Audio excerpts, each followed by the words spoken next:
دەمە و بەیانیە و بە ئۆتۆمبیل بەرەو ئەو خانووە تەواو نەکراوانە دەکەوێتە ڕێ کە بۆ مناڵانی بێباوک خەریکی دروستکردنێتی.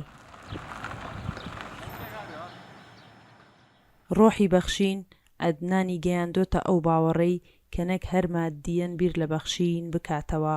ئەو ئێستا داوای کردووە دوای خۆی ئەندامەکانی جەستەشی ببەخشێت و ئەندامەکانی جەستەی لە جەستەی کەسێکی تردا درێژە بە ژیان بدەن.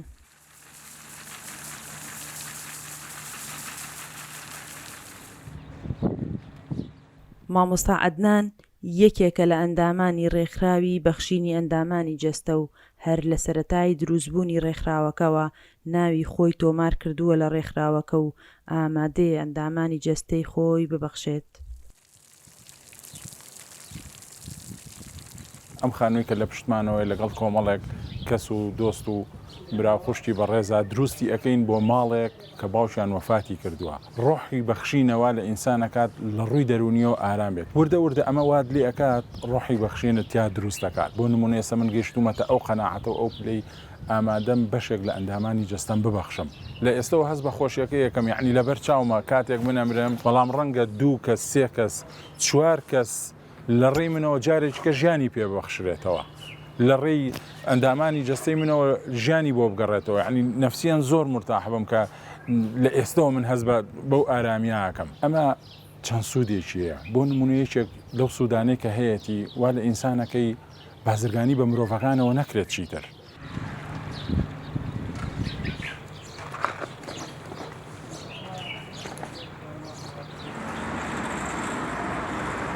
ڕێکخراوی بەخشینی ئەندامانی جەستە لە ساڵی 2013ەوە دامەزراوە و هەر ئەو کات بڕیار دەدرێت نەخۆشخانەیەکی تایبەت دروست بکرێت بە مەبەستی چاندنەوەی ئەندامانی جەستە لە شاری سلێمانی.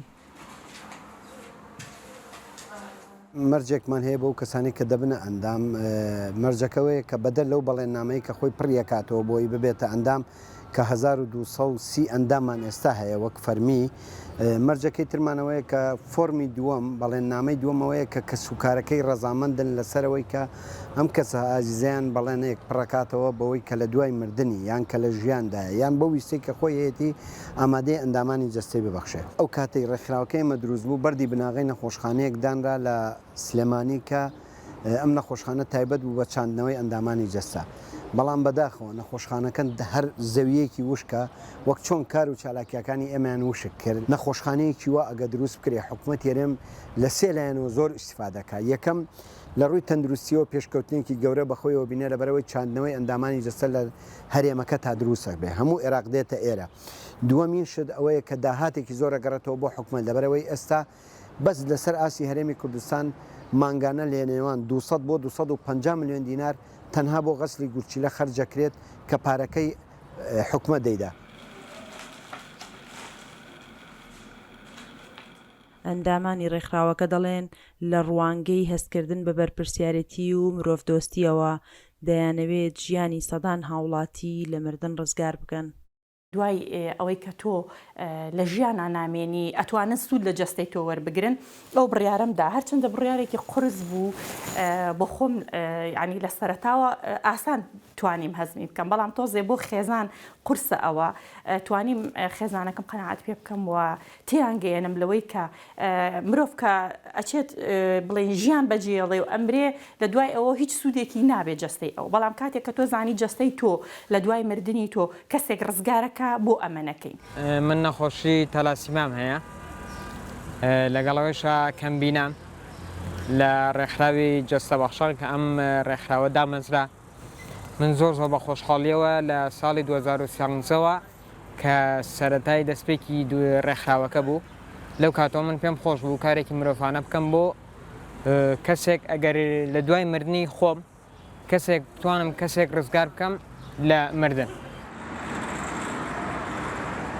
لە ئێستادا ڕێکخراوەکە لەگەڵ ئەوەی خاوەنی 1230 ئەندامی خۆبەخشە بەڵام وەک پێشتر چالاک نییە.